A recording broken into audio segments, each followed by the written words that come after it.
Buenas noches.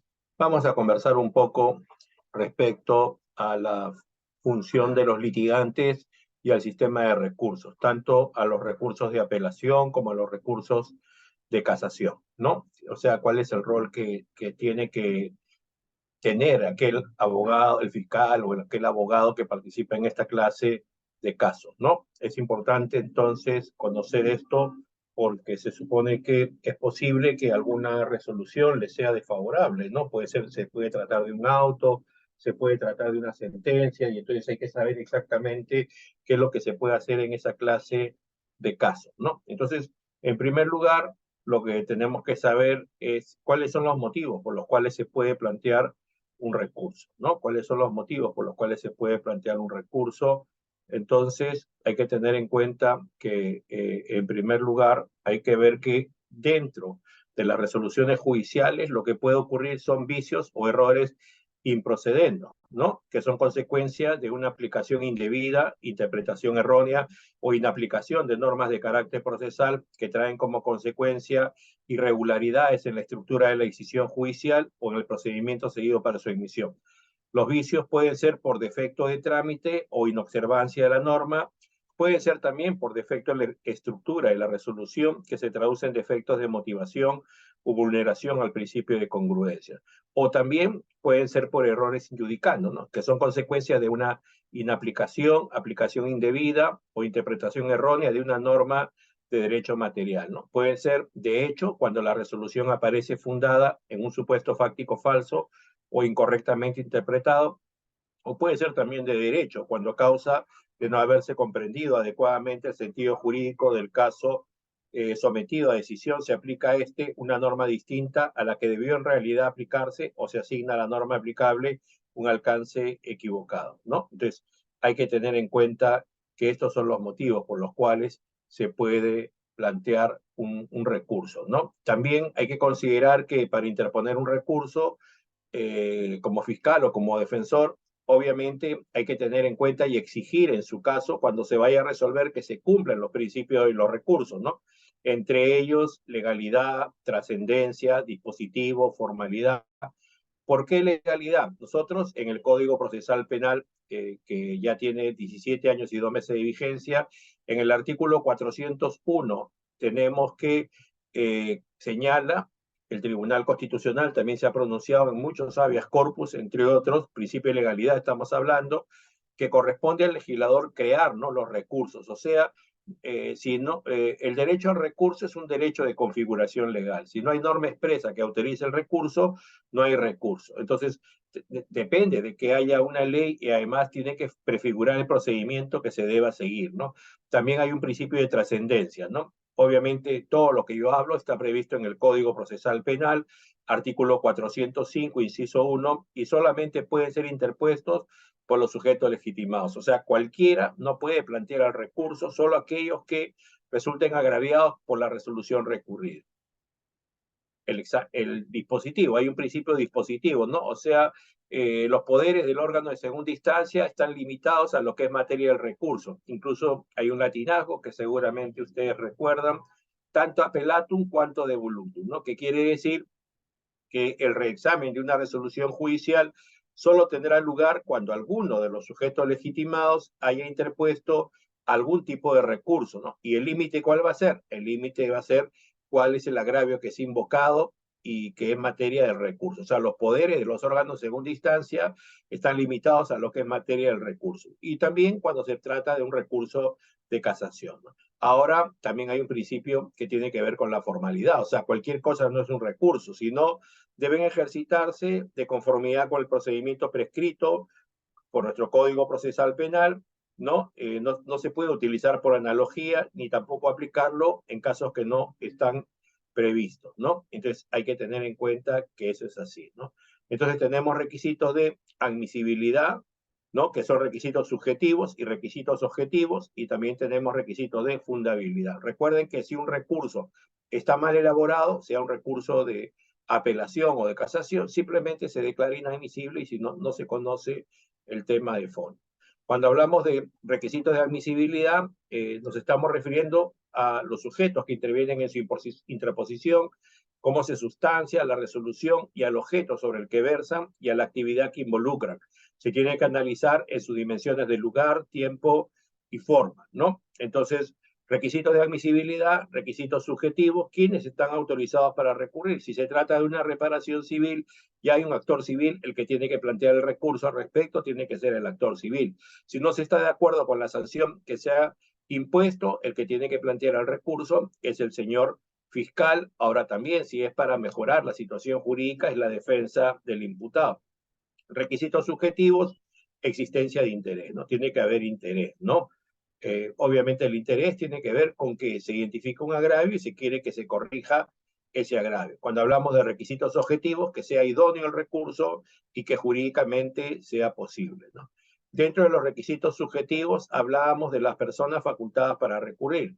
¿Quiénes podrían ser? Ya hemos hablado, Ministerio Público, actor civil, el imputado, su defensa, y en algunos casos va a haber terceros civilmente responsable, va a haber también partes procesales, van a haber personas jurídicas. O sea, en la medida que la resolución comprenda una situación jurídica al respecto y les cause perjuicio, ellos, si motivan su recurso, pueden lograr que haya un pronunciamiento de segunda instancia, ¿no? Cuando hablamos nosotros de existencia de interés, estamos en que la legitimación activa está en relación directa al agravio sufrido, ¿no? Porque no solo quien es afectado por una resolución tiene un interés jurídicamente protegido en su corrección. ¿Quiénes tienen legitimidad activa? Obviamente el imputado, ¿no? El imputado de todo lo que se derive puede haberle producido un agravio, ¿no? El imputado. Eso es lo que hay que tener en cuenta. El Ministerio Público, ya hemos indicado, contra qué puede plantear resoluciones. El Código Procesal Penal incluso prevé que se pueda plantear a favor del procesado. Teóricamente está bien que se mantenga, porque la idea es que si defiende el Ministerio Público el principio de legalidad, si debería actuar objetivamente, entonces lo que va a pasar es que se tenga de todas maneras que mantener esa posibilidad que en teoría cabe. En la práctica yo nunca lo he visto que esto haya ocurrido, ¿no? Y el actor civil, ¿no? Que tiene que ver con el tema de la reparación civil, ¿no? Tercero civil, la corresponsabilidad civil, o sea, al respecto podría plantear ese recurso, ¿no? Decíamos, pues, que dentro de los requisitos objetivos se exige que el recurso sea idóneo y jurídicamente posible y que éste sea interpuesto por escrito y en el plazo previsto por la ley, ¿no? Hay algunos casos en que se puede interponer oralmente cuando se trata de resoluciones expedidas en el curso de la audiencia. En la Corte Suprema se expidió un acuerdo plenario penal, el 6-2009, que se llama escrituralidad versus oralidad, en el cual a partir de los artículos que hay en el Código Procesal Penal se hace una relación de cuáles son escritos y cuáles son orales, si es que ustedes desean conocerlo, ¿no? Pero entre otros, la prisión preventiva, ¿no? La prisión preventiva, la tutela de derechos, porque se va a resolver en audiencia y por lo tanto el recurso también es oral, sin perjuicio que se pueda fundamentar por escrito dentro del plazo que legalmente está previsto, ¿no? Eso es importante, ¿no? ¿Cuáles son las formalidades del recurso? Que sea presentado por quien resulte agraviado por la resolución, que tenga interés directo y se haya facultado legalmente para ello. Ya hemos dicho sobre la forma, que sea escrito y en el plazo previsto. En fin, y sobre todo, y por este motivo, se declaran muchos recursos de apelación inadmisible, que se precise las partes o puntos de la decisión a los que se refiere la impugnación, ¿no? Y se expresan los fundamentos con indicación específica de los fundamentos de hecho y de derecho que lo apoyan, ¿no? O sea, el recurso debe concluir siempre formulando una pretensión concreta, ¿no? O sea, ¿qué es lo que debe ser objeto de pronunciamiento por el órgano de segunda instancia, ¿no? Y ya hemos dicho, cuando los recursos son orales, es cuando se trata de audiencias y al final entonces se puede plantear en el mismo sentido, pero se formaliza por escrito, ¿no? Ahora, acá hay un doble control de admisibilidad, ¿no? Por un lado, el órgano judicial que pronunció la resolución va a hacer un control al respecto y se va a pronunciar entonces sobre la admisión del recurso y tiene la obligación de notificar de esta a todas las partes. Y después lo eleva al órgano jurisdiccional competente al que se va a pronunciar en segunda instancia. Les decía que hay un doble control de admisibilidad, el Código Procesal Penal así lo prevé, artículo 405, inciso tercero, porque es la sala de apelaciones la que también vuelve a hacer nuevamente ese control. ¿Sobre qué? Sobre los presupuestos del recurso, plazo, legitimidad, agravios, entre otros, ¿no? Y que se aplica no solamente a la apelación, que es un recurso ordinario, sino también a un recurso extraordinario, como es el recurso de casación. Cuando hablamos más bien de fundabilidad, o sea, cuando yo como litigante, como fiscal o abogado, voy a plantear un recurso por estos temas, entonces quiere decir que en virtud de su contenido sustancial es apropiado para la obtención de una resolución que por vía de reforma, modificación, ampliación o anulación va a sustituir a la impugnada, ¿no? Entonces, el examen de los requisitos de admisibilidad comporta una operación previa respecto al examen de fundabilidad o estimabilidad, y que un juicio negativo sobre la concurrencia de los presupuestos de la admisibilidad va a descartar que haya un pronunciamiento de fondo. Los efectos de los recursos, ¿cuáles pueden ser? Primero, impedir que la resolución impugnada adquiera la calidad de cosa juzgada, ¿no? Eso es, en primer lugar, lo que va a ocurrir. La admisión del recurso, además, crea la expectativa de reforma o anulación de la resolución impugnada. Siempre se habla de un efecto devolutivo, ¿no? ¿Por qué? Porque es la posibilidad de trasladar una competencia funcional al juez de segunda instancia, o sea, a la sala de apelaciones, por parte del órgano judicial de primera instancia. ¿Sobre qué tema? Sobre el objeto de impugnación. El único recurso no devolutivo es el recurso de reposición, ¿no? Donde el mismo juez que resuelve es el que también a su vez va a conocer la reposición. No hay recursos porque se supone que estamos hablando de resoluciones de mero trámite, ¿no? Resoluciones de mero trámite. Eso es lo que hay que tomar en cuenta. Cuando hablamos del efecto suspensivo, ¿qué significa? Que la eficacia de la decisión impugnada es impedida por la interposición del recurso, ¿no?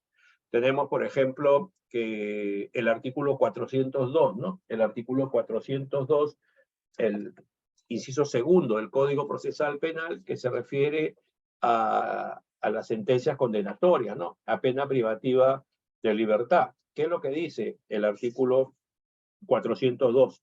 Se denomina ejecución provisional, ¿no? 1. La sentencia condenatoria, en su extremo penal, se cumplirá provisionalmente, aunque se interponga recurso contra ella, salvo los casos en que la pena sea de multa o limitativa de derechos.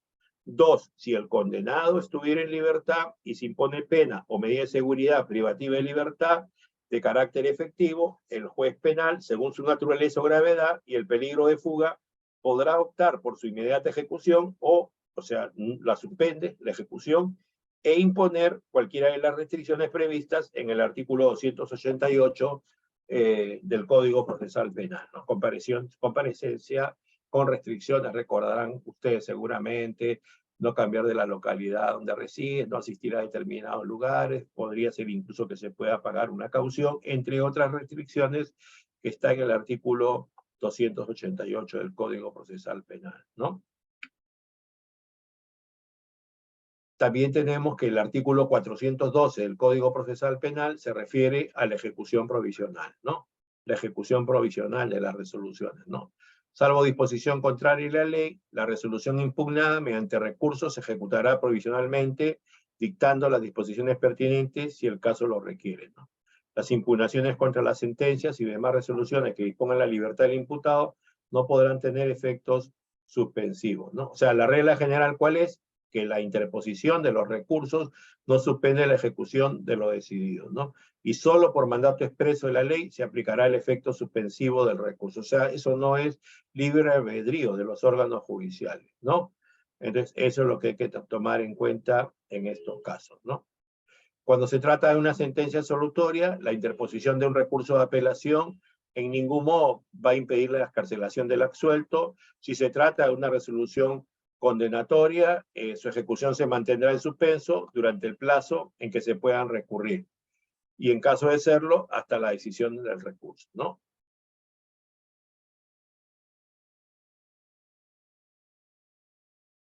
Acá hay una pregunta de Mabel, dice, una consulta, en sede fiscal, el fiscal provincial ha negado mi recurso de elevación de actuados porque supuestamente no hay fundamentado los hechos, invocando de manera supletoria el artículo 453 del Código Procesal Penal, que se podría hacer ante tal denegatoria porque se está atentando la pluralidad de instancias. Bueno, en todo caso, tendría que plantear una queja, ¿no? Una queja. Acuérdense que tenemos en la Ley Orgánica del Ministerio Público, vamos a ver, es el artículo 12, vamos a ver eso, ¿no? Hay una queja, de tal manera que sea el fiscal superior que evalúe esta posibilidad y el fiscal superior entonces va a decidir qué cosa es lo que va a pasar en ese caso. El artículo... A ver, perdón, el artículo 12, ¿no? De la Ley Orgánica del Ministerio Público, ¿no? La denuncia que se refiere al artículo precedente puede presentarse ante el fiscal provincial o ante el fiscal superior. Si éste lo estimase procedente, instruirá al fiscal provincial para que formalice ante el juez instructor competente. Si el fiscal ante el que ha sido presentada no la estimase procedente, se lo hará saber por escrito al denunciante, quien podrá recurrir en queja ante el fiscal inmediato superior dentro del plazo de 3 días de notificar la resolución denegatoria, consentida la resolución del fiscal provincial o con la decisión del superior, en su caso termine el procedimiento. Eso es lo que usted tendría que hacer conforme al principio de legalidad. Entonces, eso es lo que hay que ver, ¿no? ¿Cuáles son los supuestos en que sí tiene efecto suspensivo? Cuando se interpone recurso de apelación contra sentencias y autos de sobreseimiento o autos que pongan fin a la instancia, ¿no?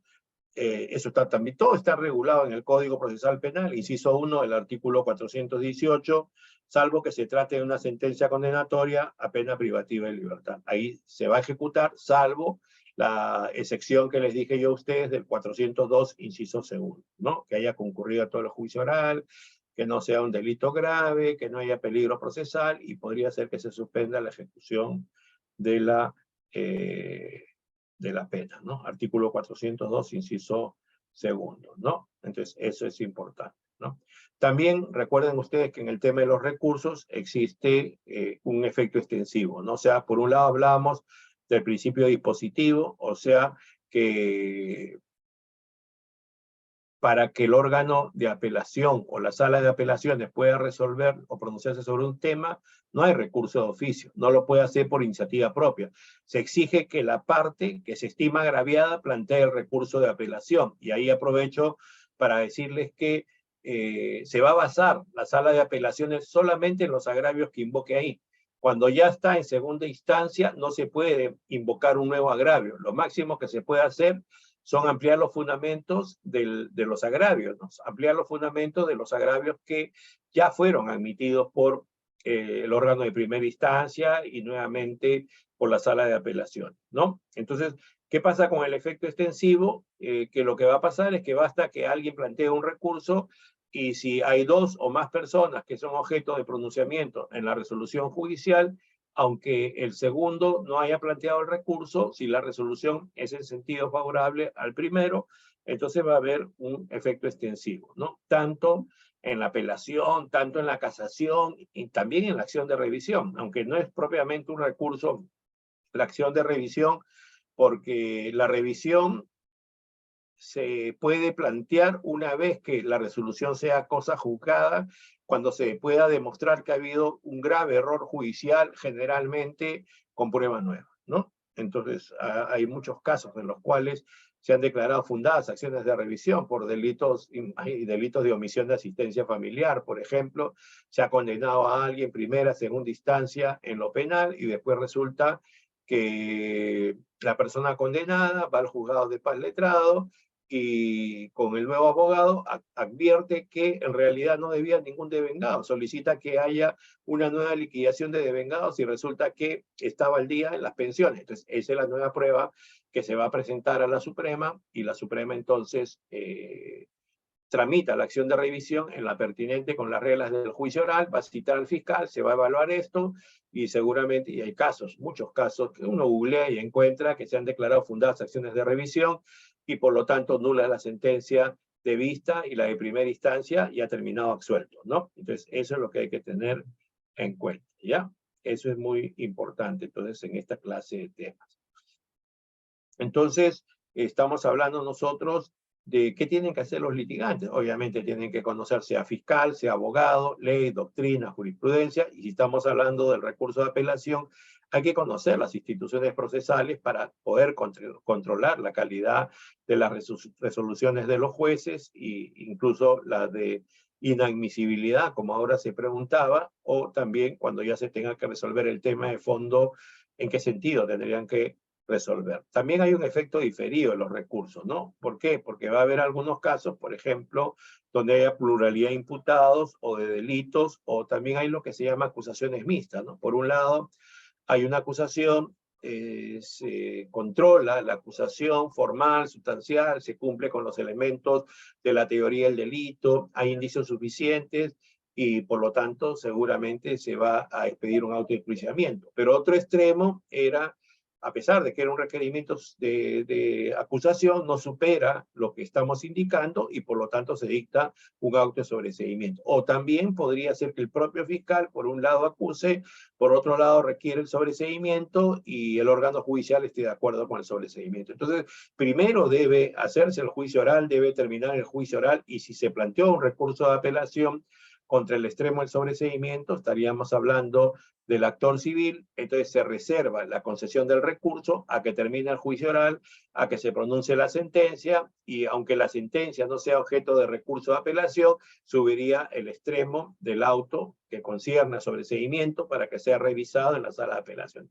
Y si se plantea un recurso de apelación de la sentencia, se irá simultáneamente con el auto de sobreseimiento para que la sala de apelaciones se pronuncie al respecto, ¿ya? Entonces hay que tomar en cuenta que existe esa posibilidad también en nuestro país.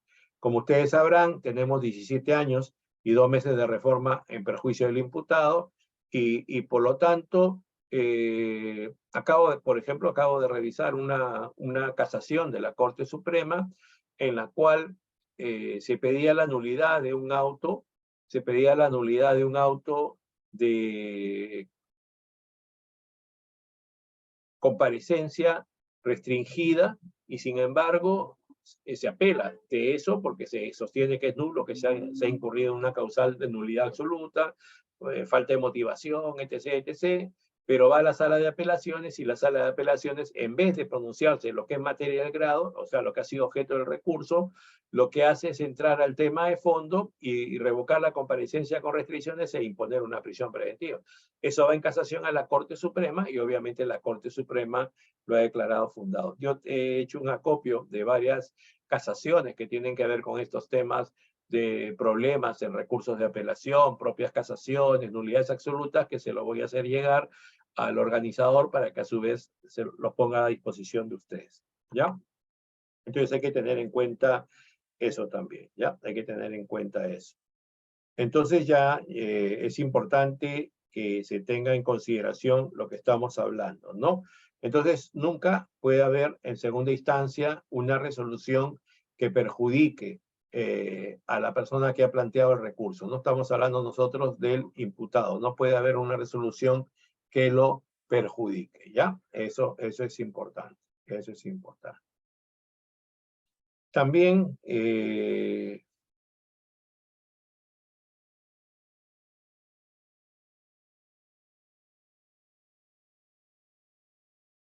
cuando hablamos nosotros de la reforma en perjuicio del imputado, todo está en función a quién es el que ha planteado el recurso, ¿no? Si lo interpone el acusado tercero civil, se entiende que solamente se puede, por la sala de apelaciones, confirmar la resolución recurrida, reducir la pena o la reparación civil, o en el mejor de los casos, absolver.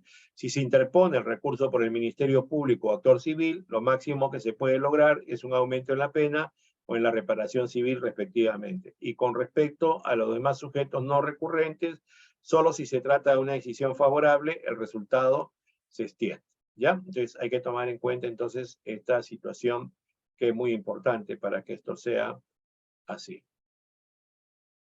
Específicamente, cuando nosotros hablamos ya de los recursos de apelación, vamos a referirnos a una serie de factores, vamos a referirnos a una serie de temas que son importantes a propósito, ¿no? En primer lugar, si tuviéramos que diferenciar el recurso de apelación con el recurso de casación, en primer lugar, tendríamos que indicar que es un recurso ordinario. O sea, es posible que siempre que se trate de una resolución final o sea una sentencia o un auto, haya la posibilidad de un recurso. Más allá de eso, hay que ver si la norma especialmente autoriza que haya un recurso. Por ejemplo, prisión preventiva no pone fin al proceso. Sin embargo, en la regulación desde el 253 para adelante, el Código Procesal Penal sobre medidas de coerción personal, tenemos una norma que autoriza el recurso de apelación. En tutela de derecho, a partir del artículo 71 del Código Procesal Penal,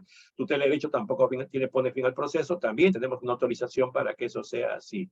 En medios técnicos de defensa, cuestiones previas, prejudiciales y secciones, tampoco pone fin al proceso, pero hay la posibilidad de que se pueda plantear un recurso porque a partir del artículo 6 del Código Procesal Penal, se prevé esa posibilidad de un control de calidad en segunda instancia, ¿no? También hay que conocer, ¿no?, qué clase de recursos son los que podríamos tener, ¿no?, en nuestro país, ¿no? Entonces, ¿cómo son los recursos que tenemos, ¿no? En primer lugar, en nuestro país, cuando uno plantea un recurso, es la continuación del juicio de primera instancia, o sea, se constituye como una verdadera segunda instancia, y además ustedes recordarán que cuando uno apela una sentencia, hay la posibilidad en segunda instancia de ofrecer prueba nueva, ¿no? Pero limitada a aquella que no se pudo aportar y o actuar por causa no atribuible al sujeto bien. Prueba nueva no quiere decir que no fue diligente y por lo tanto no la conoció, porque seguramente le van a declarar inadmisible esa prueba, ¿no? Entonces hay que tener en cuenta que eso es así, ¿no? Mientras que cuando se trata de documentos, también se permite, o perdón, cuando se trata de autos, también se permite que se pueda ofrecer prueba nueva, pero está restringido solo a documentos. Cuando se trata de sentencias, es posible que sea cualquier medio probatorio a condición de que sea nuevo, ¿ya? También hay que tener en cuenta el objeto de apelación, ¿no? El objeto de apelación. El único problema creo que hoy día habría que enfatizar es que en el Código Procesal Penal tenemos la posibilidad que a pesar de que en primera instancia se absuelva a alguien, puede haber un recurso y la sala del fiscal seguramente y la sala de apelaciones puede revocar y puede condenar. Pero para que eso ocurra es necesario que esté presente el procesado. ¿Por qué? Porque no se puede condenar en ausencia o en contumacia. Entonces, si no concurre a la audiencia de apelación de segunda instancia, seguramente van a disponer su conducción compulsiva, ¿no? Porque tiene que estar presente, claro, si quiere guardar silencio, no, pero además de su abogado tiene que estar presente él. Solo así se puede revocar y solo así lo pueden declarar culpable y condenarlo. Ahora, el asunto está que todo esto ha sido una discusión hasta el año pasado, porque el año 2022 se hizo una adición al Código Procesal Penal para que se resuelva un problema que tenía ya cualquier cantidad de años, en el sentido que no se podía condenar a alguien en segunda instancia porque no se garantizaba una revisión de esa condena. O sea, no se garantizaba, con la casación no se garantiza, porque no hay un pronunciamiento sobre nueva valoración de la prueba, sino lo único que va a ocurrir es que tenga que ver con la correcta aplicación del derecho, ¿no? Pero ¿qué pasa? La reforma que se ha hecho al Código Procesal Penal establece ahora que es la Sala Penal Permanente de la Corte Suprema en esos casos que va a actuar en segunda instancia, ¿no? Actúa en segunda instancia. ¿Qué quiere decir? Que, para empezar, la casación no es obligatorio que se tenga que dar en todos los casos. Les dije ya que era extraordinaria, pero dicho sea de paso, si tenemos en cuenta la jurisdicción supranacional, por ejemplo, una sentencia de la Corte Interamericana de Derechos Humanos que es fundamental para ver el tema de los recursos, que es el caso Herrera Ulloa versus Costa Rica, entonces ahí nos daremos cuenta que lo que los países deben garantizar es que haya una revisión del juicio de hecho y del juicio de derecho. Pero en la casación, repito, solamente se maneja el tema del control de la correcta aplicación del derecho y no una nueva valoración de la prueba, y por lo tanto vía casación no se podía revisar, ¿no?, la prueba para ver si era correcto o no la declaratoria de culpabilidad. Entonces ahora lo que ha pasado es que la Sala Penal Permanente en esos casos va a actuar, de la Corte Suprema, va a actuar en segunda instancia. Entonces ya no va a haber casación. para esos casos. Pero tampoco hay casación en todos los casos porque no es obligatorio conforme a la jurisprudencia de la Corte Interamericana de Derechos Humanos. Lo que sí es obligatorio es que haya un recurso de apelación, repito, cuando se trate de sentencias o se trate de autos finales o haya una norma expresa dentro de la institución procesal que se va a recurrir de que se viabiliza esta situación, ¿no? Se viabiliza. Ahora tenemos una audiencia, como sabrán ustedes, para el recurso de apelación. Una audiencia que en lo pertinente va a seguir las reglas del juicio oral, ¿no? Recuerden ustedes que, aunque se habla mucho de oralidad, ya se habrán dado cuenta ustedes que después de 17 años y 2 meses de vigencia del Código Procesal Penal, continuamos con un expediente, le llaman carpeta en el Ministerio Público, ¿no? ¿Por qué?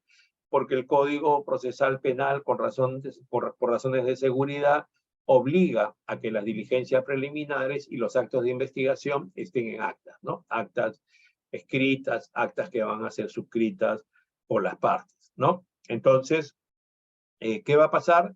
Si se va a producir un recurso de apelación, hay una sala de apelaciones y entonces dependerá de qué cosa es lo que se apela, ¿no?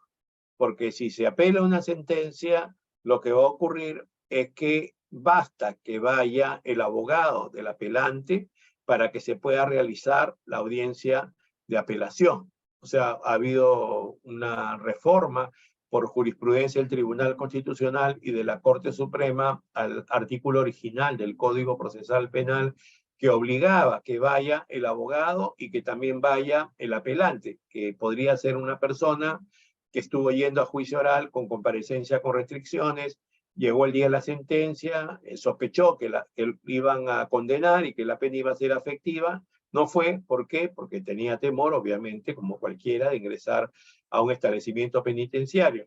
Pero ¿qué pasaba? Su abogado defensor planteaba el recurso de apelación y se declaraba inadmisible porque no había concurrido a la audiencia. Entonces el Tribunal Constitucional y la Corte Suprema interpretaron y señalaron que bastaba, aplicando un principio de proporcionalidad, necesidad, idoneidad y proporcionalidad, bastaba que vaya el abogado del procesado para que se pueda ventilar este caso, ¿no? Entonces, pero hemos tenido problemas y se ha resuelto, menos mal, con un acuerdo plenario penal de la Corte Suprema en la apelación de los autos, ¿no? En la apelación de los autos también se empezó a aplicar lo mismo, ¿no?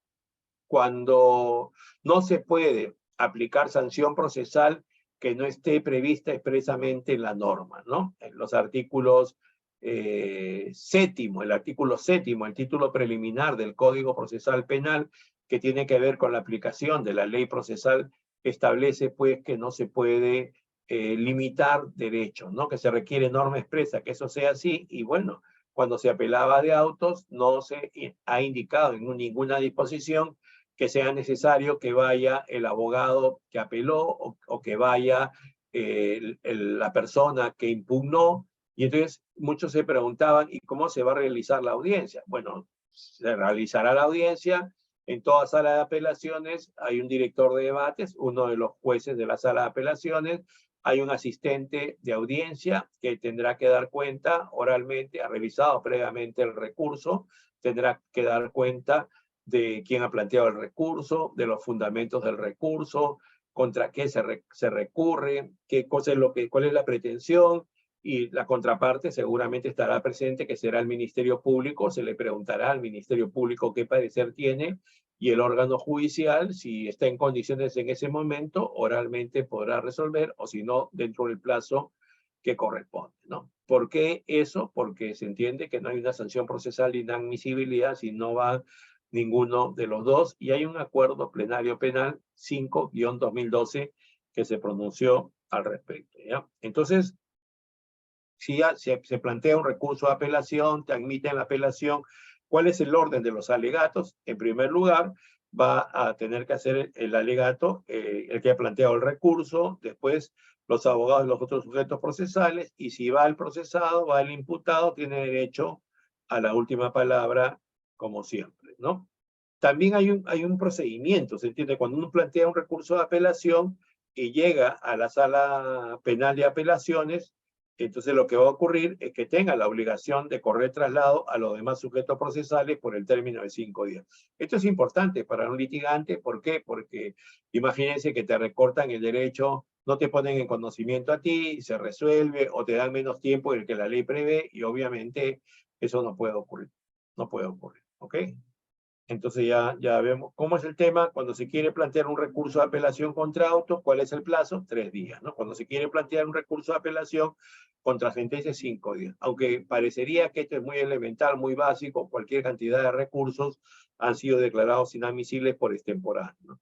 Especialmente porque hay notificaciones electrónicas, hay que hacer un cómputo de un par de días más, a veces no calculan bien el tema de los tiempos, también puede ser que haya término a la distancia, o sea, muchas veces hay que combinar una serie de cuestiones administrativas y hay que conocer eso, ¿ya? Entonces, ¿qué se va a verificar cuando se plantea el recurso por la sala de apelaciones? ¿Lo interpuso o no el sujeto legitimado? Eso es lo primero que se examina en una sala de apelaciones y también en la Suprema, cuando se trata de un recurso de casación. Se ha interpuesto dentro del plazo de ley y en la forma prescrita, ha sido de manera oral o de manera escrita, y la precisión de los puntos de la resolución impugnada, ¿no? Hablamos ya del tema de los ofrecimientos de prueba, 3 días para los ofrecimientos de prueba, solo prueba documental, pero también es posible cuando se apela de autos que la sala superior, o en su caso, a veces si se apela de una decisión de un juez de paz letrado, el juzgado unipersonal, pueda solicitar también de oficio copias o actuaciones originales, ¿no? Que no, siempre y cuando no se paralice el procedimiento, ¿no? Siempre y cuando no se paralice el procedimiento, ¿no? Entonces, el acuerdo plenario penal que tiene que ver con no sancionar por la inasistencia de la parte apelante, preciso, es el número 1-2012. El acuerdo plenario penal es el 1-2012 que se pronunció en enero del 2013, ¿ya?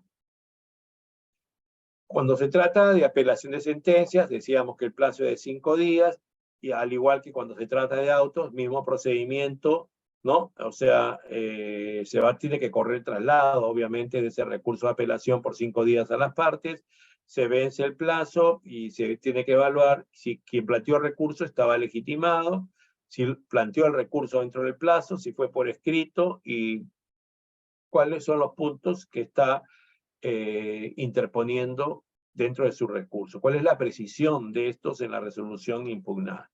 Entonces, el órgano judicial, ¿qué va a hacer? Ya hemos indicado, controla la admisibilidad del recurso, y si no cumple con ninguno de los, o con alguno de los requisitos, se declara inadmisible, ¿no? En el caso que si cumpla, se declara admisible, se comunica a las partes para que puedan ofrecer pruebas en el plazo de 5 días, ¿no? Pruebas en el plazo de 5 días. Estas pruebas, también conforme al artículo 422 del Código Procesal Penal, tienen que indicar cuál es la pertinencia, ¿no? La pertinencia, o sea, la relevancia. ¿Qué tiene que ver con el objeto de la apelación, ¿no? Bajo sanción de ser declaradas inadmisibles, ¿no? Además, hay que recordar que solo se va a admitir cuando se impugne el juicio de culpabilidad o inocencia o la determinación judicial de la sanción, ¿no? Artículo 422, inciso tercero del Código Procesal Penal.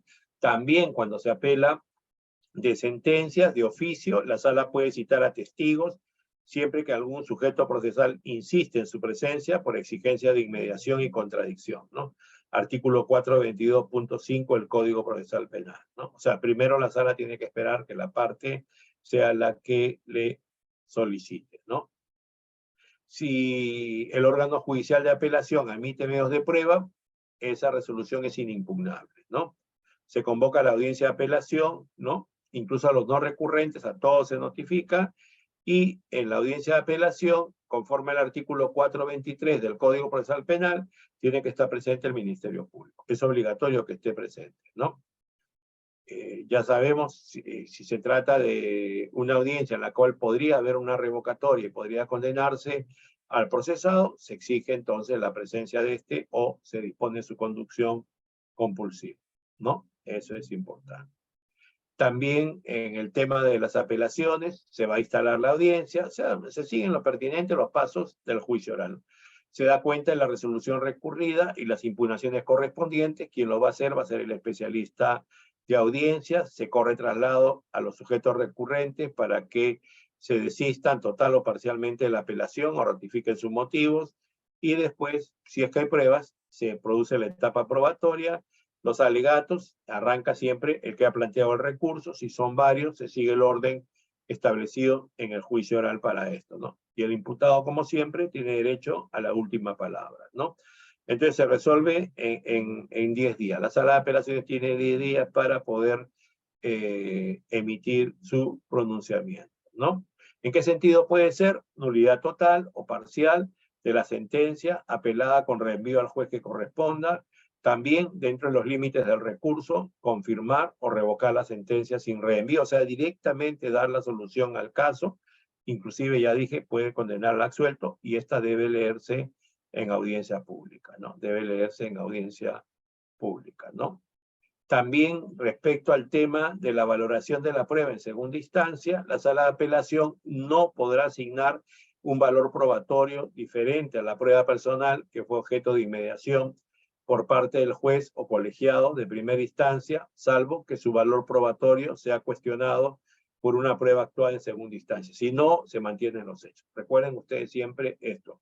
El artículo 422 se refiere a eso. A propósito, la Corte Suprema resolvió una casación el año 2016, el año 96-2014, es de Tacna, en la Sala Penal Permanente, y constituye doctrina jurisprudencial vinculante.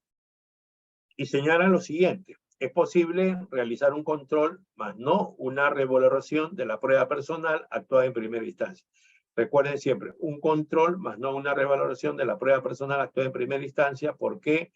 Porque les he dicho que tendría que haberse producido una prueba nueva en segunda instancia para cambiar los hechos que ha probado esas declaraciones en primera instancia. Pero ese control que se puede hacer de las declaraciones personales, ¿en qué sentido puede ser? Primero, los criterios son la coherencia de los relatos, empezando por la persistencia en su incriminación sin contradicciones, la contextualización del relato, o sea, que ofrezca detalles de un marco o ambiente en que se habrían desarrollado los hechos del relato, las corroboraciones periféricas, o sea, buscar prueba que confirme estas, podrían ser otras declaraciones, pero recuerden siempre que tiene bajo valor probatorio, tiene bajo valor epistémico, y es preferible que se trate de otras pruebas, y mejor que haya variedad de pruebas para que así se pueda corroborar esa declaración personal. Como sabemos, las personas intencionalmente mienten a favor o en contra,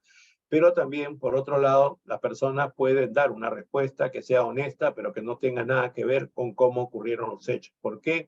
Porque tiene un problema en la memoria, tiene un problema en la percepción de los hechos. Estamos hablando de una especialidad de la psicología que tiene 150 años, pero que mucha gente ignora, que es la psicología del testimonio, que tiene que ver con el conocimiento de la memoria, ¿no? Entonces, también hay que tener en cuenta que la existencia de detalles oportunistas a favor del declarante, ¿no? Si es que el declarante puede haber dicho eso porque en realidad había motivos para que él se favorezca con esta declaración, ¿no? Entonces hay que tener en cuenta esta clase de situaciones, ¿no?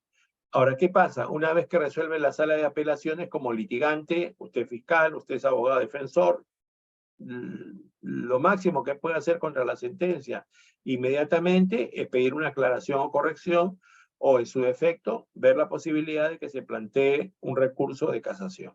Si no se plantea ninguno de estos dos, entonces se envía al juez para que se ejecute, ¿no?, la sentencia, se ejecute la sentencia. Eso es importante, ¿no? Muy importante, entonces es eso.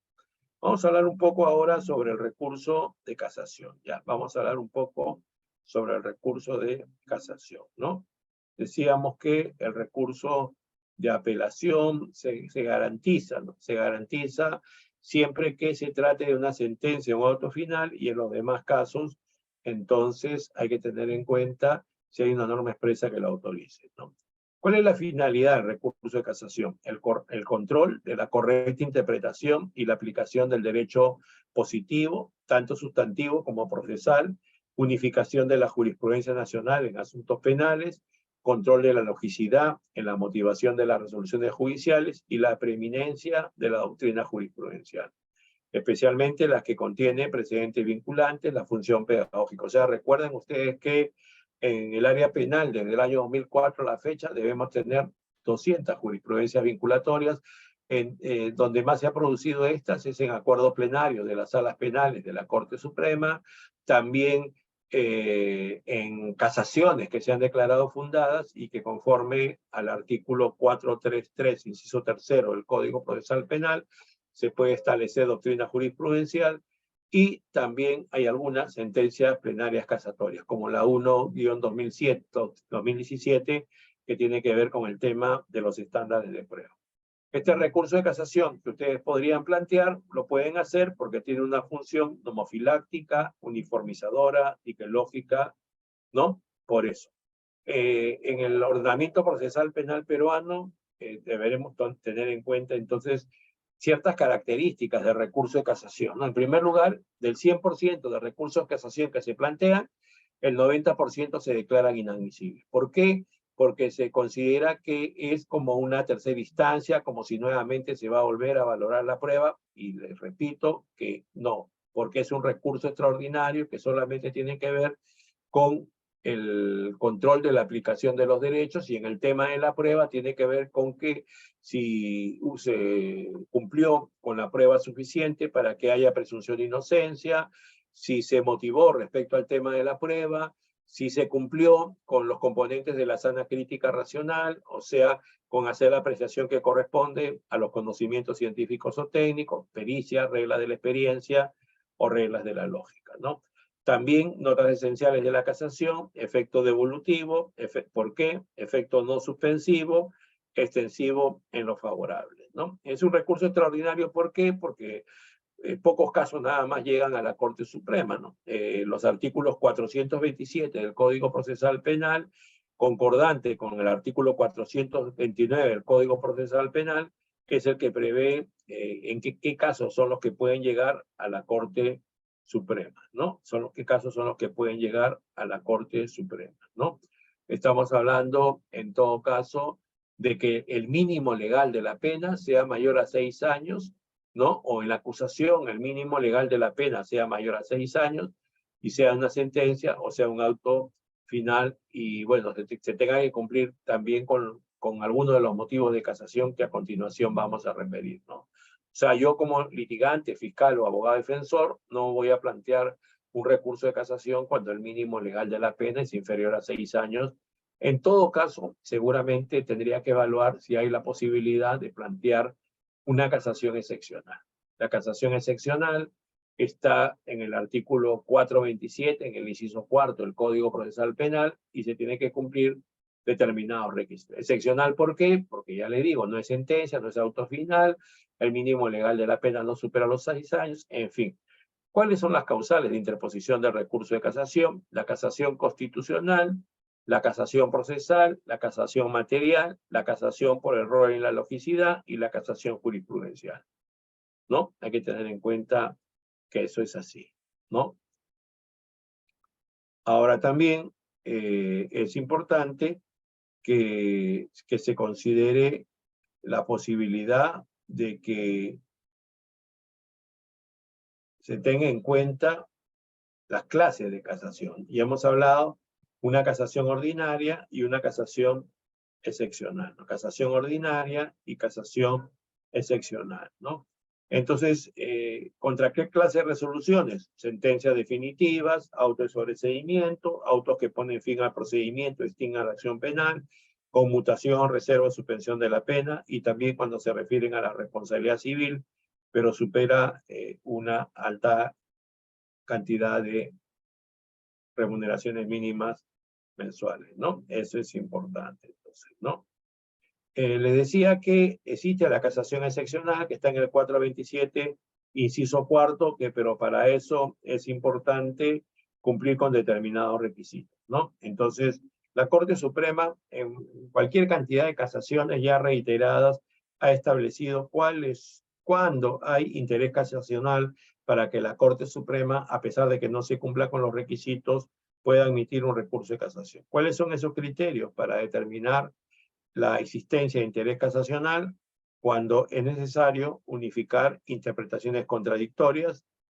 O sea, el que plantea el recurso de casación, el litigante, tiene que demostrar eso para afirmar la jurisprudencia existente de la máxima instancia judicial frente a errores de tribunales inferiores, o para definir un sentido interpretativo o una norma reciente o escasamente invocada, pero de especiales connotaciones jurídicas. Cuando haya necesidad de obtener una interpretación correcta de específicas normas de derecho penal y procesal penal. Si omite cualquiera de estas, también es inadmisible esa casación excepcional del 427, inciso cuarto. ¿Por qué? Porque la Corte Suprema ha emitido cualquier cantidad de pronunciamientos a través de los mecanismos que les he indicado, pero también en casaciones que no tienen por qué ser vinculatorias, pero ya se ha pronunciado respecto a esos temas, y por lo tanto no hay necesidad que la Corte Suprema tenga que emitir ese recurso. La Corte Suprema, cuando se va a pronunciar en una casación, más que por el caso concreto, lo hace por un tema de derecho constitucional. Entonces, lo que el litigante tiene que hacer es encuadrar dentro de los supuestos que estamos indicando para que logre que a través de un control de derecho constitucional, porque hay un interés constitucional en la casación, pueda lograr también que el resultado le favorezca a él. Entonces, se trata de eso, ¿no? Por eso es que se declaran de 100% de casaciones, 90%, como les decía yo a ustedes, inadmisibles, ¿no? Entonces, tiene una característica, ¿no? Es discrecional. O sea, procede a exclusiva discrecionalidad de la Corte Suprema que pueda ser admitido. ¿Con qué finalidad? Para enriquecer la jurisprudencia, para evitar que hayan malas interpretaciones, ambigüedades, vacíos legislativos, que se pueda generar la vulneración de derechos o garantías constitucionales, ¿no? Entonces, eso es importante, ¿no? Eso es importante. También hay un procedimiento para el recurso de casación, hay un plazo para interponer la casación, desde que te notifican tienes 10 días para plantear el recurso de casación, si no se va a declarar extemporáneo. ¿Cuál es el contenido del escrito de casación? Recuerden que esto es lo primero que se revisa cuando se plantea un recurso de casación. Cada juez de la Corte Suprema tiene secretarios de confianza, que son los que colaboran con estas cuestiones formales, y entonces, si no hay la debida fundamentación sobre la cita concreta de los preceptos legales que se considere inaplicados o erróneamente aplicados, sobre el fundamento doctrinal y legal que sustente su pretensión, y si no ha precisado cuál es la aplicación que se pretende, entonces, ¿qué va a pasar? Se va a declarar inadmisible el recurso, ¿no? Se va a declarar inadmisible. Y cuando se plantee como una casación excepcional para el desarrollo de la doctrina jurisprudencial, además de los requisitos que acabo de indicar, se tiene que explicar las razones que justifiquen el desarrollo de la doctrina jurisprudencial que pretenden, ¿no? ¿Por qué? Porque la Corte Suprema, decíamos, tanto apelatum cuanto devolutum, o sea, la competencia de la Corte Suprema en materia de casaciones, obviamente está limitado a los temas que estamos hablando, ¿no? Porque solamente tiene competencia acerca de las causales invocadas, ¿no? Solo acerca de las causales invocadas, ¿no? Entonces también, si usted plantea un recurso de casación, usted no se puede equivocar. Cuando plantea el recurso de casación por escrito, tiene que especificar bien cuáles son los agravios, tiene que conocer bien su caso, tiene que leer bien la sentencia, tiene que leer bien el auto e identificar con precisión, porque si el caso ya llega a la Corte Suprema, usted no puede ampliar los agravios, sea de la apelación o sea de la casación, porque la Corte Suprema no los va a admitir. Lo máximo que puede hacer, igual en el recurso de apelación, en la casación, es que se pueda ampliar los fundamentos de los agravios que ya se admitieron, porque si va a aceptarse nuevos agravios en la Corte Suprema, entonces imagínense, vamos a iniciar nuevamente un procedimiento, habría que correr el traslado de esto, generar una incidencia, y la idea es que eso no sea así y que haya la posibilidad de dar una respuesta lo más pronto posible, ¿no? Entonces, hay que tener en cuenta que la competencia de la Corte Suprema es sobre los errores jurídicos que contenga la resolución impugnada y se sujeta plenamente a los hechos considerados probados y establecidos en la resolución en materia de casación, teniendo en cuenta que los errores jurídicos que no influyeron en la parte dispositiva no causan nulidad. O sea, la sala procederá a corregirlos, claro, porque ya hemos indicado que, para empezar, no se producen pruebas en casación, porque la Corte Suprema no se va a encargar de ver un tema de valoración de la prueba. Recuerden siempre eso. Entonces, es importante que se tenga en cuenta eso, ¿no? También ya se planteó el recurso de casación, ya se verificó que quien planteó el recurso es el que lo interpuso está legitimado, que lo hizo dentro del plazo, que lo hizo en la forma prescrita, ahora, ¿no? O sea, escrito oralmente, como lo prevé la ley en su caso, ha fundamentado conforme a ley, se ha amparado en las causales que he indicado que están en el 429 del Código Procesal Penal. Entonces, ¿qué va a pasar? Se admite ese recurso de casación, en primer lugar, por el mismo órgano judicial que pronunció la sentencia en segunda instancia, y entonces se va a notificar a las partes para que comparezcan a la Corte Suprema, y de ser el caso, si son del interior del país, por ejemplo, ustedes están en Pucallpa, fijen un nuevo domicilio en el Distrito Judicial de Lima dentro del día siguiente a la notificación. De lo contrario, se le considerará notificada el mismo día que se emitió la resolución y obviamente no participará en la audiencia. Entonces, se elevan los autos a la Corte Suprema, se corre traslado de las partes por 10 días y se va a decidir la admisibilidad del recurso planteado y si procede a conocer el fondo del mismo, ¿no? En esta resolución, 20 días hábiles hay para decidir la admisibilidad o inadmisibilidad de 5 jueces que tiene la Sala Penal Permanente, la Corte Suprema, que es la única que actualmente conoce casos con el Código Procesal Penal, y entre ellos recurso de casación. 5 votos, basta 3 votos para decir la admisibilidad o inadmisibilidad y hacer resolución, a diferencia del pronunciamiento de fondos, sentencias o autos que se requiere que sean 4 votos iguales, ¿no? Ya ustedes seguramente sabrán, si queda la votación 3-2, se llama a cuantos jueces supremos sea necesario hasta completar los 4 votos para resolver la discordia, ¿no? Entonces, eso es importante. Pero nuevamente, cuando llega el recurso de casación a la Corte Suprema, se vuelve a hacer un examen de admisibilidad en la Suprema. Igual que en las apelaciones, hay un doble control de admisibilidad para evitar que se vea un recurso que no corresponde. ¿Qué se va a controlar? Si el recurso fue interpuesto por sujeto legitimado o no, cuando se interpone fuera del plazo, no se fundamenta conforme a ley o no está amparada en ninguna de las causales, no es interpuesto en la forma prescrita, o sea, prescrita puede ser que se exija escrita o que sea oral, o son resoluciones no impugnables en casación, ¿no? Eso es lo que... también el artículo 428 del Código Procesal Penal establece que cuando el recurrente haya consentido la resolución impugnada en primera instancia y la segunda instancia la confirma, se supone que eso es obligatorio. Si yo no apelé la resolución de primera instancia, yo no puedo plantear un recurso de casación. Solo cuando yo haya apelado, ¿no? La resolución de primera instancia, podré plantear un recurso de casación, ¿no?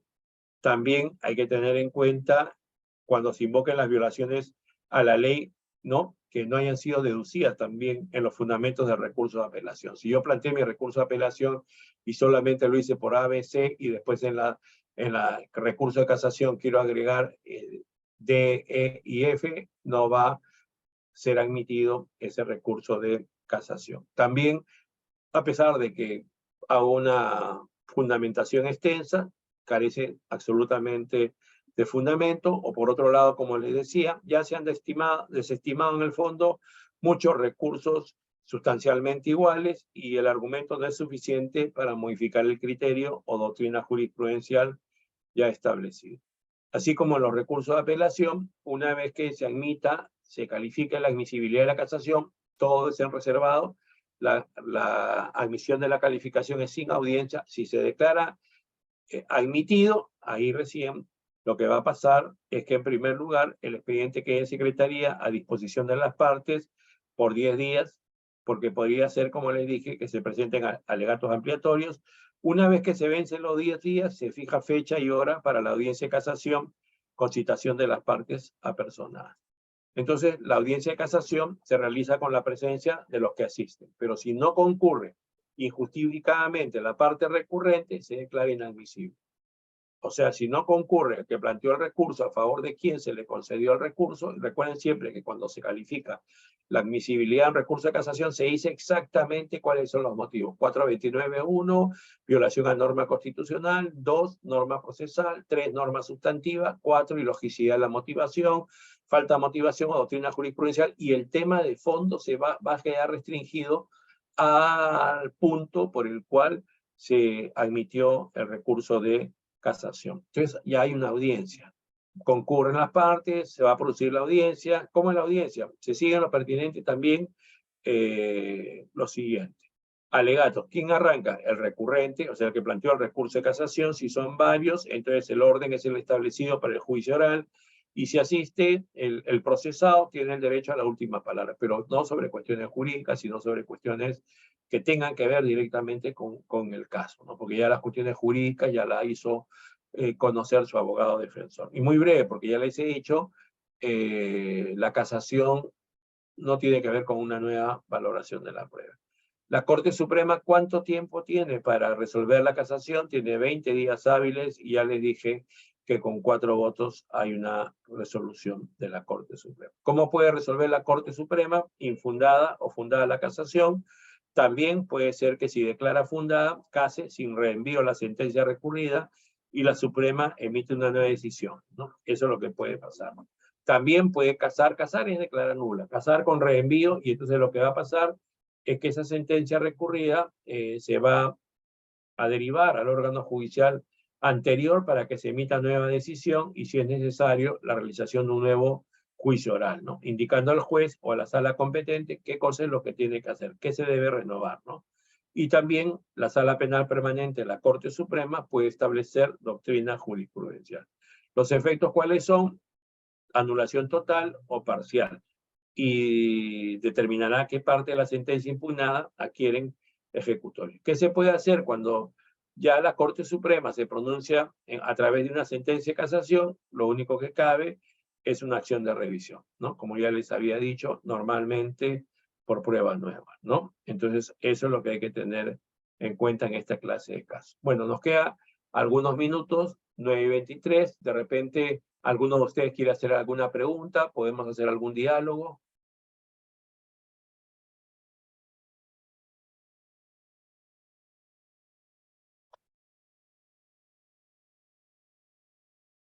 En todo caso, si no, algunas casaciones que son importantes, la 21-2019 de Arequipa, ¿no? Que tiene que ver con la prueba anticipada, artículo 242 del Código Procesal Penal, y también en este caso la ley de violencia familiar, la ley 30.364, ¿no? Entonces acá, ¿qué cosa es lo que ocurre? Acá, cuando se realizó la declaración de las agraviadas, estaba en vigor el artículo 19 originario de la ley 30.364, que calificaba la diligencia de prueba preconstituida. Aquí la previsión normativa agotó sus efectos, pues la actuación procesal se realizó efectivamente. Una norma posterior, en consecuencia, por impedir el principio de preclusión procesal, no puede alterar esta configuración procesal, y entender que la declaración de la víctima, a los efectos de su carácter de prueba, solo podía realizarse mediante la anticipación probatoria, y que, sin tomar en cuenta lo ya verificado, entender que esa declaración carece de eficacia probatoria para que en su día el juez sentenciador ampare su decisión.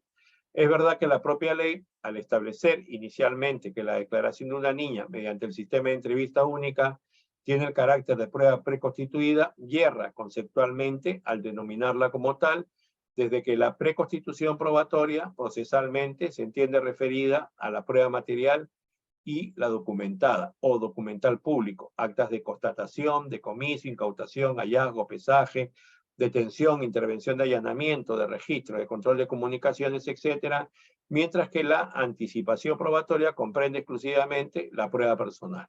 O sea, la primera puede actuarse por la policía o el fiscal, estamos hablando de la prueba preconstituida, mientras que la segunda solo por el juez. Entonces, lo esencial y determinante desde la perspectiva jurídica es que la entrevista única se realice bajo los requisitos antes indicados, y de ser así, tendrá eficacia probatoria y por ende podrá ser valorado por el juez conforme a las reglas de la sana crítica. Más allá de la denominación, la excepción a la prueba plenarial que reconocía la ley en su redacción originaria era precisamente en los casos de violencia contra niños, adolescentes o mujeres, siempre que se cumplan los requisitos establecidos en sus artículos 5 al 8 para evitar la doble victimización. Y si bien paralelamente la norma general del Código Procesal Penal autorizaba la prueba anticipada de esta declaración, ello solo podía tener lugar hasta antes de la entrada en vigor de la reforma operada por el Decreto Legislativo 1386, si era menester ampliarla en los supuestos de aclaración, complementación y precisión en algún punto, siempre es necesario para el debido esclarecimiento de los hechos, con el cuidado debido a la persona de la víctima, su integridad emocional, conforme al artículo 171, numeral 3 del Código Procesal Penal. O sea, cuando se trata de víctimas de delitos sexuales, entonces, con la finalidad de evitar que haya una revictimización, que haya una afectación a su salud mental, ¿qué cosa es lo que tiene que ocurrir? Lo que tiene que ocurrir, entonces, es que se le pida al juez una prueba anticipada. O sea, en vez de que se realice en el juicio oral, porque en primer lugar, no solamente es el tema de su salud mental, no solamente es el tema de revictimización, sino también que mientras más tiempo transcurra, el problema es que se puede contaminar la información que tenga la menor respecto a los hechos que le había ocurrido, porque puede haber muchas personas que conversen con ella, que, aunque sea de buena fe, ¿no? En un colegio el profesor mira que su alumna es excelente, de pronto está retraída, no contesta las preguntas, no se alegra, se acerca a donde ella y logra establecer que ha sido objeto de violación a la libertad sexual. ¿Qué va a hacer? Va a llamar se van a la dirección, le vuelven a contar al director, el director le hace preguntas. ¿Qué va a pasar ahí? Llaman a los padres nuevamente le preguntan a sus hijas, la llevan a la policía, lo más probable es que sabiendo que está prohibido le hagan preguntas también, van a la fiscalía, también preguntas, cuando lo que va a valer es el tema del examen que se practique en cámara Gesell, o sea que ella esté con un psicólogo para que sea facilitador, tamizador de las preguntas que el juez admita a la fiscalía y la defensa, ¿no? Porque va a estar dividida una sala de entrevista de la sala de observación por un vidrio polarizado para que la menor no sienta la presión de las personas que están al otro lado, y bueno, por un sistema de comunicación de audífonos, el psicólogo va a tomar conocimiento de las preguntas que hayan sido emitidas. A propósito, hay un protocolo del Poder Judicial que es del 2021, donde se establece cómo tiene que ser este tema de la entrevista única, ¿no? Entonces, esta casación 21-2019 desarrolla este tema, ¿no? También tenemos una casación 1179-2017 de Sullana, que tiene que ver con el control de la valoración del Tribunal Supremo, ¿no? En los denominados delitos de clandestinidad, resulta determinante la declaración del testigo víctima y la existencia de corroboraciones periféricas externas que abonen la versión incriminadora, el tríptico de falta de credibilidad subjetiva del testigo, verosimilitud de su declaración y persistencia de la misma, no constituyen, desde luego, condiciones para la valoración de la declaración, sino meros instrumentos funcionales o guías de referencia para su valoración y contraste. Los motivos espurios o el antagonismo capaz de restar credibilidad a la declaración de la víctima y del testigo denunciante deben estar relacionados con hechos anteriores al supuesto delictivo, de forma que la versión de aquellas sea consecuencia de haber urdido la trama delictiva. En materia de prueba testimonial, solo corresponde al Tribunal Supremo el control de la valoración realizada por los órganos jurisdiccionales de mérito en lo que concierne a su racionalidad, en función de los parámetros de la lógica, la ciencia y la experiencia, ¿no? Para verificar la estructura racional del proceso valorativo, se han incorporado ciertos parámetros de seguridad que coadyuvan a la solidez del mismo. Las reglas de la sana crítica indican que la ausencia de estos parámetros determina la insuficiencia probatoria del testimonio, privándole de la actitud necesaria para generar certidumbre, ¿no? También respecto al tema de cómo se tiene que apreciar una declaración personal, ¿no? Ahora, también tenemos la casación 426-2019 de la Sala Central sobre falta de motivación, ¿no? ¿Qué pasa cuando no está bien motivada una sentencia, un auto, ¿no? El derecho a la debida motivación de las resoluciones judiciales es una garantía procesal frente a una probable arbitrariedad de las instancias de mérito que garantiza que las resoluciones estén justificadas en datos objetivos que proporcionan el ordenamiento jurídico, procesal o sustantivo a los que se derivan del caso concreto. Mediante la sana crítica racional, acuérdense los tres componentes, científico, técnico y reglas de la lógica, el juez debe determinar la credibilidad y el grado de eficacia de los medios de prueba por tratarse del testimonio de víctimas menores de edad, han de estimarse con especial cuidado sus circunstancias y condiciones especiales. En el presente caso, la sentencia de vista reprodujo los errores e insuficiencia en la motivación de la decisión absolutoria, pues no realizó una adecuada contrastación de los requisitos del Acuerdo Plenario número 2-2005 sobre valoración del testimonio de la víctima, en este caso, un menor de edad, ¿no?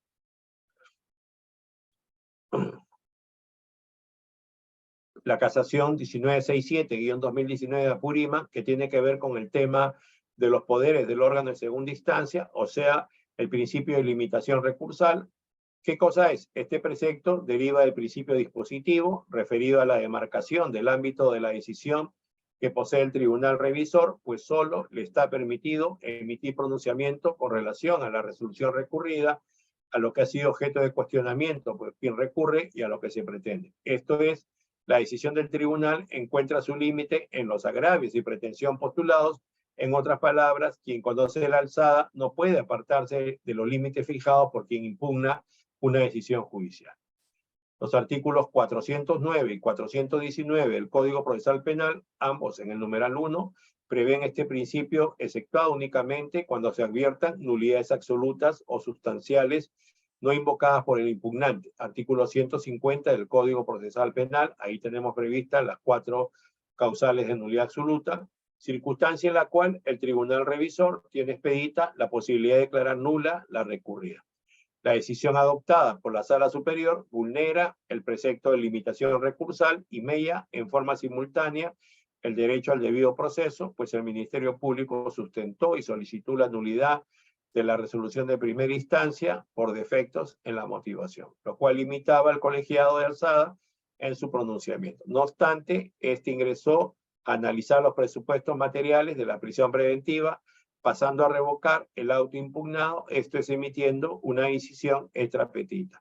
O sea, ¿qué pasaba? Se supone que se impuso una prisión preventiva, la apelación del imputado fue porque no estaba debidamente motivada, pero a pesar de que se apeló por eso, la sala de apelaciones se pronunció respecto a la prisión preventiva y modificó la prisión preventiva por una comparecencia con restricciones, lo cual excedía totalmente a su competencia, ¿no? Excedía totalmente a su competencia.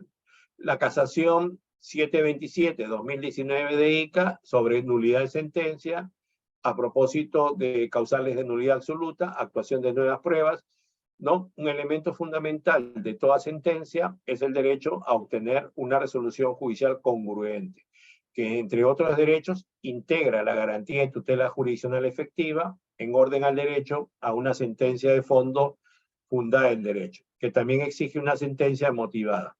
Ha de haber un ajuste entre el fallo judicial y los términos en que las partes formularon sus pretensiones, en este caso, la pretensión del imputado apelante, a cuyo efecto debe confrontarse la parte dispositiva de la sentencia y el objeto de la apelación, delimitado por referencia a sus elementos subjetivos, las partes, y objetivos, el petitum o petitorio y la causa de pedir, la causa petende, impugnativa. Hechos o realidad histórica que le sirve como razón del planteamiento de la apelación. La anulación de oficio de una sentencia es obviamente una excepción a esta regla de congruencia, pero por ser tal, debe respetar el contenido propio de la nulidad de resoluciones, es decir, si la sentencia de primera instancia incurrió en una falta de actitud para producir los efectos que los son propios, esto es, si presenta un vicio o defecto que le impide y es causa de su invalidez.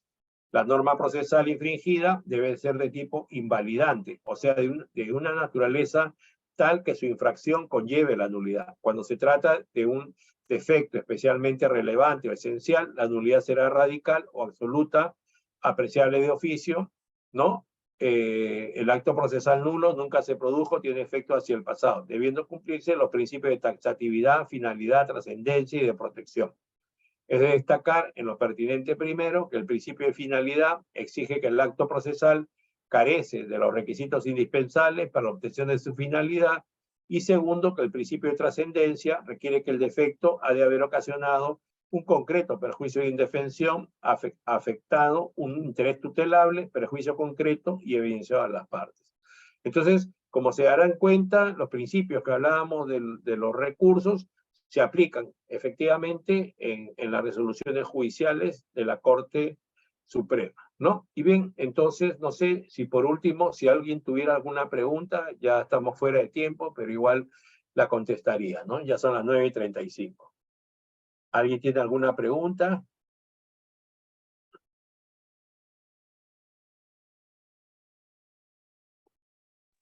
Doctor José, buenas noches nuevamente. No hay pregunta, entonces daremos por culminar la sesión de hoy. No, muchas gracias por la invitación entonces, y como siempre, por favor, ¿ya? Muchas gracias. A Muchas ustedes, gracias. doctores, muy buenas noches y buen fin de Buenas semana noches. para todos. Buenas noches. Gracias. Gracias. Gracias.